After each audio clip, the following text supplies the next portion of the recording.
एक समय की बात है, एक जंगल में एक आम का पेड़ था। उस आम के पेड़ के नीचे एक कुत्ता रहा करता था। एक दिन उसी पेड़ के पास से होकर के एक साधु निकलते हुए जा रहे थे। उन्हें थोड़ी सी थकान महसूस हुई तो वो संत जो थे उसी आम के पेड़ की छाया में बैठ गए जिसके नीचे एक कुत्ता रहा करता था। वही जब कुत्ते की नजर उन साधु पर पड़ती है तो कुत्ता साधु से कहने लगता है, महाराज, आप तो ज्ञानी हैं, हमको कोई ऐसा रास्ता बताओ जिससे कि शरीर पूरा होने के बाद हमें स्वर्ग की प्राप्ति हो। फिर कुत्ते की बात को सुनकर के वो साधु कहने लगते हैं, यदि तुम स्वर्ग में जाना चाहते हो तो तुम्हें 2 प्रश्नों के उत्तर खोजने होंगे।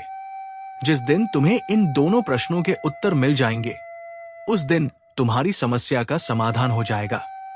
फिर साधु की बात को सुनकर के कुत्ता कहने लगता है, महाराज, आप मुझे अपने दोनों प्रश्न बताओ जिनका उत्तर मैं अवश्य ढूंढ कर रहूंगा। फिर साधु कहता है, हे कुत्ते, मेरा पहला प्रश्न है, भगवान को किस प्रकार भोग लगाने से भिखारी भी राजा बन जाता है?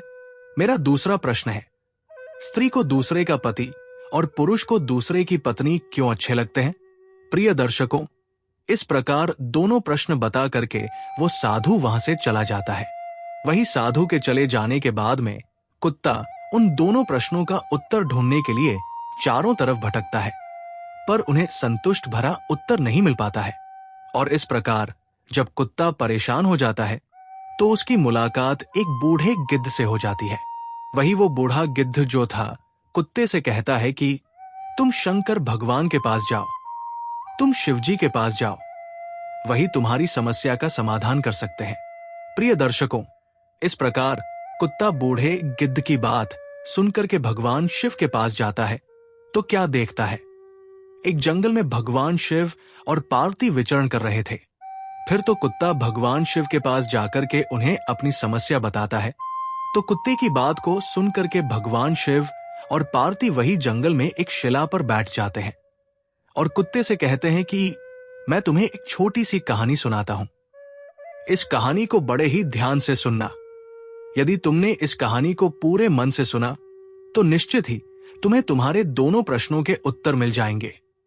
फिर कुत्ता कहता है, प्रभु, मैं आपको वचन देता हूं कि जब तक आप कहानी सुनाएंगे मैं कहानी को पूरे मन से सुनूंगा। आप कहानी को शुरू कीजिए। भगवान शिव कहते हैं कि हे स्वान, एक गांव के बाहर विष्णु भगवान का एक छोटा सा मंदिर था जिसमें एक वृद्ध पुजारी रहते थे। एक दिन एक गरीब मां अपने नन्हे से बालक को मंदिर के द्वार पर छोड़कर चली गई। बहुत खोजने पर भी पुजारी को बालक के परिवार का कुछ भी पता नहीं चला।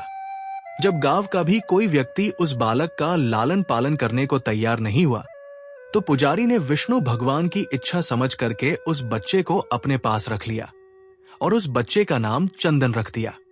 वही गांव के श्रद्धालु भक्तों से जो कुछ भी प्राप्त होता था उसी से भगवान विष्णु का और पुजारी का और उस बालक चंदन का गुजारा चलता था। और यदि किसी दिन भोग कम भी पड़ जाता था तो पुजारी जो था भगवान को भोग लगा करके और स्वयं और उस बालक को गंगा जल पिला करके केवल सो जाते थे। वही धीरे धीरे चंदन बड़ा होने लगा और अब वो पुजारी के कामों में हाथ बटाने लगा। वृद्ध पुजारी के थकेहारे हाथों को अब कुछ आराम मिलने लगा। इसीलिए पुजारी ने अब चंदन को मंदिर की सफाई, भगवान विष्णु की पूजा और उनको भोग लगाने और उनकी आरती करने की विधि अच्छी प्रकार से समझा दी और स्वयं पुजारी जो थे भगवान विष्णु के नाम जप और संकीर्तन में अपना समय व्यतीत करने लगे। वही एक दिन भगवान विष्णु के मंगलकारी नाम का जप करते हुए उन पुजारी के प्राण छूट गए। अब पुजारी की मृत्यु हो जाने के बाद में वो चंदन नामक बालक जो था उसका संसार में भगवान विष्णु के अलावा कोई दूसरा सहारा नहीं रहा, क्योंकि उस बच्चे को पुजारी नहीं पाला था। वही पुजारी ने मरने से पहले उस चंदन को 3 बातें बताई थी। पहली बात, हमेशा विष्णु भगवान को ताजी गरम रसोई का ही भोग लगाना। दूसरी बात, भगवान को भोग लगाए बिना स्वयं कुछ भी नहीं खाना। तीसरी बात, भगवान विष्णु पर विश्वास रखकर कभी भी किसी भी वस्तु का संग्रह नहीं करना बासी भोजन का भी नहीं। वही उस चंदन नामक व्यक्ति को पुजारी की तीनों बातें ठीक से याद थी, और वो चंदन उन तीनों ही बातों का बड़े ही ध्यान से पालन करता था। यदि कोई भक्त पहले से बना भोजन या मिठाई मंदिर में दे जाता, तो बालक चंदन जो था उसे गरीबों में बांट देता था। बड़ी ताजी रसोई बनाकर ही भगवान विष्णु को भोग लगाता था। उसके बाद ही स्वयं प्रसाद ग्रहण करता था, और यदि फिर भी बच जाता था तो उसे बांट देता था। भगवान शिव कहते हैं कि हे स्वान, यदि रसोई बनाने को सामग्री नहीं होती थी तो भगवान विष्णु और वो बालक चंदन दोनों गंगाजल पीकर ही रह जाते थे। एक दिन बरसात का मौसम आया और 3-4 दिन तक मूसलाधार बरसात होने से मंदिर में एक भी भक्त नहीं आया। वही चंदन अपने विष्णु भगवान को गंगाजल का ही भोग लगाता रहा और उसे ही पीकर स्वयं भी समय गुजारता रहा। उधर भगवान विष्णु उस बालक चंदन की भक्ति और सहन शक्ति की परीक्षा लेते रहे, किंतु आखिर में अपने भक्त बालक को भूख से तड़पते देख करके भगवान विष्णु से रहा नहीं गया, और विष्णु जो थे सेठ के नौकर का रूप धर करके हाथ में भोजन सामग्री की पोटली लेकर के बरसात में भीगते हुए मंदिर के द्वार पर जा पहुंचे। और इस प्रकार विष्णु ने मंदिर पर आवाज लगा करके उस चंदन को बुलाया और उसके हाथ में पोटली देते हुए कहा, यह कच्चा राशन सीधे के रूप में सेठ जी ने तुम्हारे पास भेजा है। इसे रसोई बनाओ, भोग लगाओ और स्वयं भी प्रसाद पाओ। मैं कल फिर आऊंगा। वही चंदन भगत ने आशीर्वाद देकर के और सूखी गीली लकड़ियों के धुएं में गर्म रसोई बना करके भगवान विष्णु को भोग लगाया। फिर पूरे बरसात के मौसम में भगवान विष्णु नौकर के भेष में चंदन भगत को सीधा देने के लिए आते रहे और स्वयं भी गर्मा गर्म रसोई का भोग पाते रहे। भगवान शिव कहते हैं कि हे स्वान, एक दिन चंदन भगत ने सोचा कि सेठ जी को सीधा भेजते हुए 4 महीने हो चले हैं, किंतु वे स्वयं कभी भी मंदिर में भगवान विष्णु का प्रसाद ग्रहण करने नहीं आए। फिर अगले दिन भगवान विष्णु नौकर के वेश में जब सीधे की पोटली देने आए तो चंदन भगत ने उनसे कहा, अरे भाई, तुम्हारे सेठ जी इतने बड़े धर्मात्मा हैं कि रोजाना तुम्हारे हाथों से सीधा भिजवा देते हैं और कभी भी स्वयं मंदिर में प्रसाद लेने के लिए नहीं आते। इस कारण से मेरा हृदय अत्यंत दुखी हो रहा है। तुम अपने सेठ जी से कहना कि कल वो भी मंदिर में प्रसाद ग्रहण करने के लिए अवश्य पधारे। वही चंदन भगत की बात को सुनकर के भगवान विष्णु चौंक कर घबरा उठे और बोले, अरे पुजारी जी, सेठ जी मेरे द्वारा आपको सीधा भेजते हैं। आप इससे भगवान को भी भोग लगा लेते हैं और स्वयं भी प्रसाद पाते हैं। फिर सेठ जी को बीच में बुलाने की क्या जरूरत है? जैसा चल रहा है वैसा ही चलने दीजिए। भगवान शिव कहते हैं कि हे स्वान। फिर वो चंदन कहने लगा, ऐसे कैसे चलने दूं? आपके धर्मात्मा सेठ जी इतने दिनों से सीधा भेज रहे हैं। क्या मैं उन्हें भगवान का प्रसाद देने का अपना कर्तव्य भी पूरा ना करूं? मैं किसी का उधार खाने वाला नहीं हूं। अपने सेठ जी से कह देना, यदि कल वो भगवान विष्णु का प्रसाद ग्रहण करने के लिए नहीं आए तो मैं उनका सीधा लेना बंद कर दूंगा। फिर तो नौकर बने विष्णु भगवान अपने चंदन भगत की अकड़ को देख करके एकदम से कांप उठे और ये सोच करके मन ही मन में हंसे कि वाह बेटा, आज तो लेने वाला ही देने वाले पर धौंस दिखा रहा है। लेकिन सरल हृदय भक्त के मनोभाव पर रीझ करके भगवान विष्णु बोले, ठीक है पुजारी जी, कल सेठ जी मंदिर में प्रसाद ग्रहण करने जरूर पधारेंगे। वही दूसरे दिन बड़े सवेरे ही भगवान विष्णु नौकर के भेष में दूध, दही और बहुत सारी भोजन सामग्री लेकर के मंदिर पहुंच गए। वही चंदन चौंकते हुए बोला, भाई आज इतना सारा सीधा किस लिए लेकर आए हैं? तो नौकर बने विष्णु भगवान बोले, पुजारी जी, क्या आप भूल गए? आज आपने सेठ जी को प्रसाद के लिए बुलाया है, इसलिए आप छक करके रसोई बनाइए और विष्णु भगवान को भोग लगाइए।